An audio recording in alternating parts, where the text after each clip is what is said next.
TMS. Ito yung pangalawa sa pinakamaanghang na sili sa buong mundo. Trinidad Moruga Scorpion.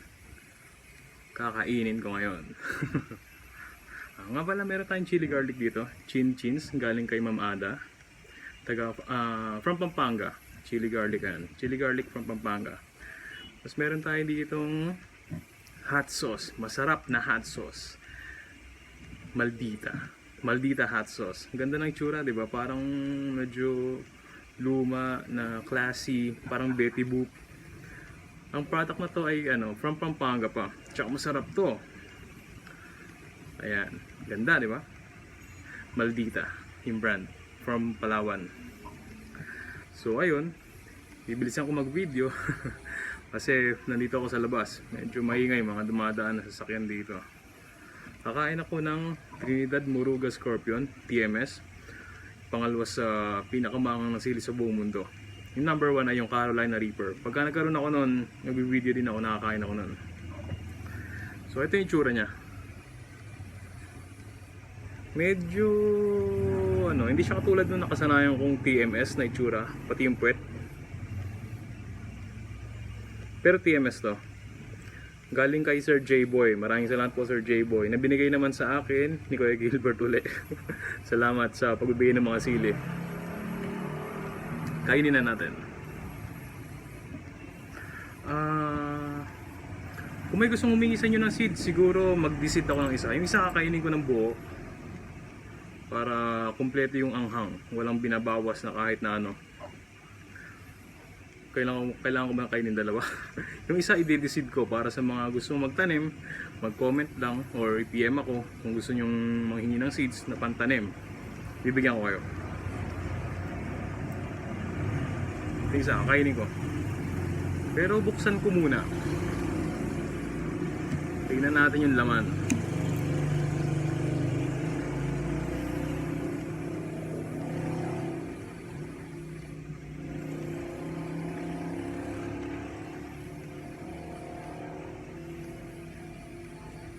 Ang hang. Katakot. So ayun, kakainin ko na.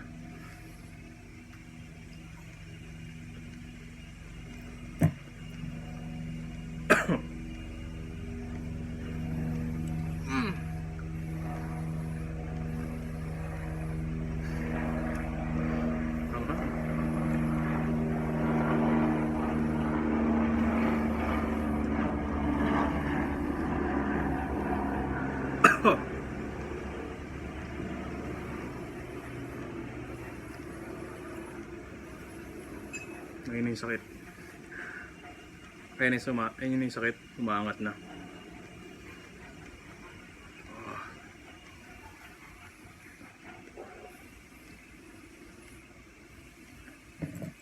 I-decide na natin yung isa.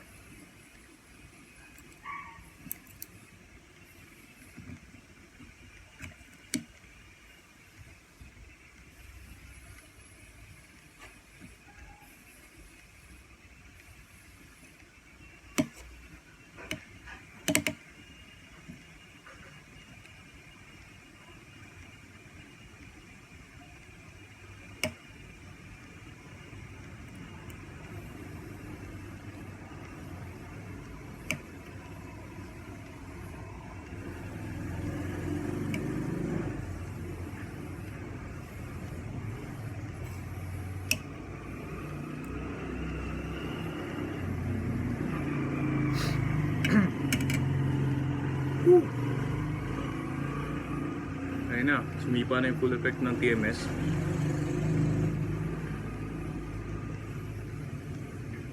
TMS nga pala ay Trinidad Moruga Scorpion. Yung gas. Mahilap sa tiyan.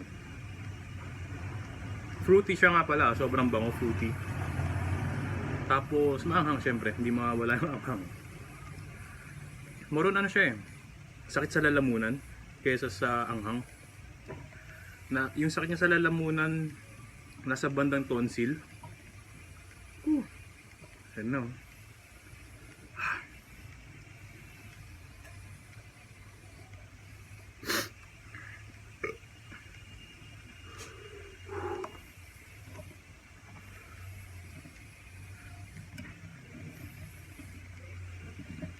Ito na yung mga seeds. Kung sino may gusto na magsabi lang. Ang hang.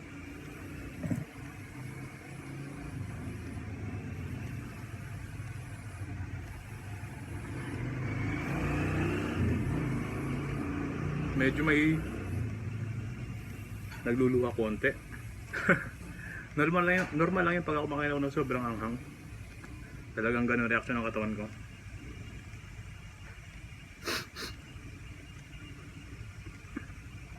Kung i-scorean ko yung anghang na ito based sa tolerance ko, bigyan ko siyang 3.5 out of 10. Yan. Kung makikita nyo bakit mababa yung binigay kong score, pero may luha ako sa mata kasi involuntary po yun. Hindi ko mapipigilan yun. Ganun na reaction ng katawan ko eh.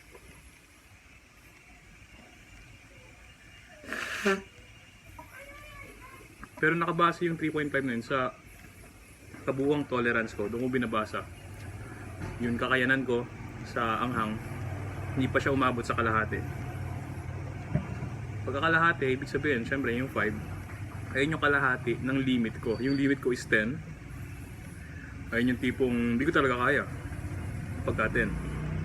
Pero ito 3.5. 3.5 kasi yun, wala pa siya, hindi siya umabot sa kalahati ng tolerance ko. Etong isa,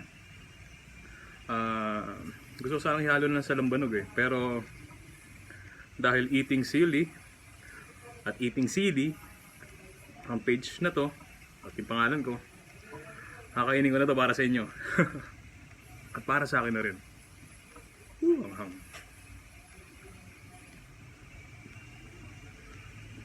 gusto ko yung halo sa lambanog eh, pero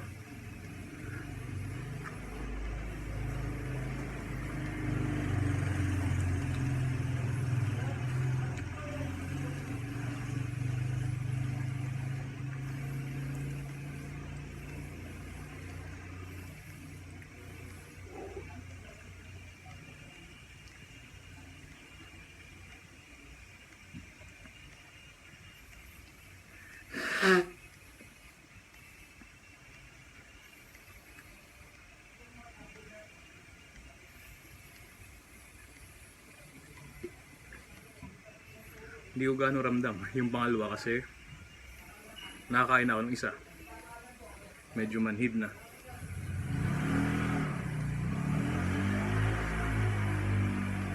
So ayun, fruity yung amoy niya, sobrang bango, fruity, may konting pait,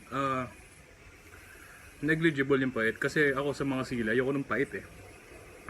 Yak yun, sobrang yak yung mga mapapait tulad nung sa marusot, ganyan. Ito may pait pero hindi siya tipong iindahin mo. Natural lang, normal lang yung pait niya. Yung ikalwa, hindi ko naramdaman. Hindi ko naramdaman yung ikalwa. Parang yung isa lang, din yung nauna. Parang effect pa rin ng una na nagtuloy-tuloy lang. Ito, tsaka bumababa na. Walang laman. Nakain ko na lahat. Challenge ba to? Hindi ko alam eh. Pero sa susunod, alam ko si Sir Wilson Tan, may bibigay yata siya sa akin na na reaper pag nahinog na yung reaper niya, yung tanim niyang reaper. Tapos meron siyang gagawing Bicol Express Reaper Challenge sa restaurant niya. Siguro next month pa yun.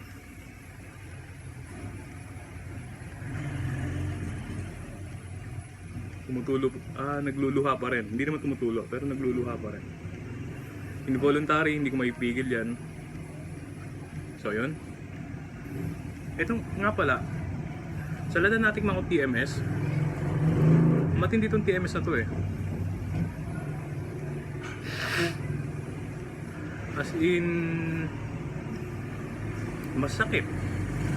Pero nung last year kasi, yung unang tikim ko ng TMS, iba yung effect sa akin eh. Sobrang sakit sa lalamunan. Hindi siya maanghang. Hindi katulad ngayon, maanghang. Pero dati yung una ko natikman na TMS, yung kauna-unahan, hindi siya maanghang. O may sapat lang siya na anghang. Pero grabe yung sakit sa lalamunan. Nanginginig ako, sobrang sakit sa lalamunan. Grabe yung TMS yun. Siguro ngayon medyo tumasa ng konti intolerance ko. At saka papataasin ko pa lalo habang tumatagal. Late last year lang ako nakatikim, namulat sa mga gantong sili. And practice pagka may mga sili yung mga kaibigan ko, nangihingi ako, binibigyan nila ako para saktan. So ayun, okay na. Nakain ko na yung TMS. So may mga may gusto ng seeds, mag-PM lang kayo sa akin o kaya comment lang kayo. Kung maraming manghihingi na lang din ako ng ibang seeds sa kaibigan ko ng TMS para mabigyan ko lahat. Kung meron sila, hindi tumitigil yung pagluha, pero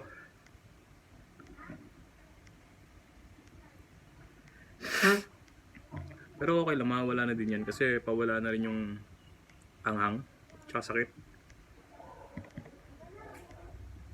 So yun, may mga uploads pa ako, syempre marami, mga chili food o spicy food challenges at kumakain ng mga sili. Reaper, abangan nyo yung Reaper. Manood na rin kayo ng mga mga eating Reaper challenge sa Facebook, sa YouTube para makita nyo yung reaction ng iba at ma-compare sa reaction ko para may idea na rin kayo. So ayun, Maldita, ipopost ko yung, ililink ko yung page, hotsauces from Palawan. Masarap na hotsauce, hindi ako nagbibiro, walang halong biro, kaya pinakita ko to. Tapos ito, chili garlic from Pampanga, galing kay Ma'am Ada. Ililink ko din kung saan kayo pwede umorder. Salamat, bye bye.